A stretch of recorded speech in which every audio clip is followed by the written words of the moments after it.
अपने दुखों की वजह आप खुद न बने। कई बार हमें कोई दूसरा दुख नहीं पहुंचाता, बल्कि हम अपने दुखों की वजह खुद ही बन जाते हैं।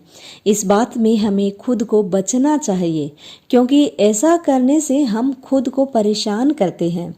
ज़्यादातर लोग अपने दुखों की वजह दूसरों को मानते हैं, जबकि कई बार ऐसा होता है कि हमें कोई दूसरा दुख नहीं पहुंचाता, बल्कि हम अपने दुखों की वजह खुद ही बन जाते हैं।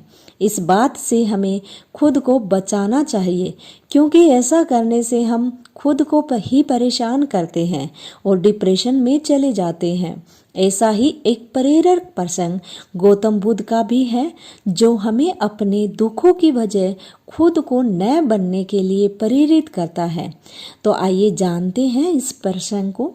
गौतम बुद्ध नगर में घूम रहे थे। तभी बुद्ध ने सुना कि उस नगर में रहने वाले कुछ लोग बुद्ध को बुरा भला कह रहे हैं और बद्दुआएं दे रहे हैं। ऐसा इसीलिए हुआ, कुछ बुद्ध विरोधियों ने आम नागरिकों के मन में ये बात बिठा दी थी कि गौतम बुद्ध एक ढोंगी व्यक्ति है और ये उनके धर्म को भ्रष्ट कर रहे हैं। इस वजह से उस नगर में रहने वाले लोग बुद्ध को पसंद नहीं करते थे और उनको अपना दुश्मन मानते थे। गौतम बुद्ध ने जब नगरवासियों के इन उल्हानों को सुना, तो वह एक कोने में शांति के साथ खड़े हो गए और उनकी बुरी बातों को आराम से सुनते रहे। इस दौरान बुद्ध ने कोई प्रतिक्रिया नहीं दी। कुछ देर बाद जब नगरवासी बुद्ध को बुरा भला कहते हुए थक गए और चुप हो गए, तो गौतम बुद्ध ने उन नगरवासियों से कहा, क्षमा चाहता हूँ, लेकिन अगर आप लोगों की बातें खत्म हो गई है तो मैं यहाँ से जाऊँ। ये सुनकर उनको बुरा कहने वाले लोग बहुत ही आश्चर्यचकित हो गए।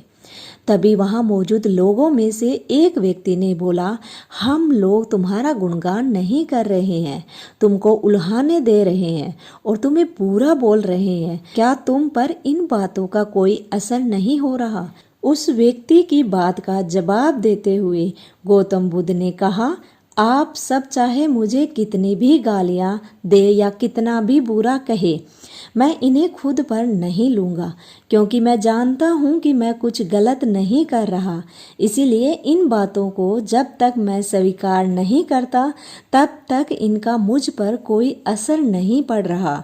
गौतम बुद्ध ने आगे कहा, जब मैं इन गालियों और बुराइयों को अपने ऊपर लूँगा ही नहीं, तो ये निश्चित तौर पर आपके पास ही रह जाएगी और मुझ पर इसका कोई असर नहीं होगा।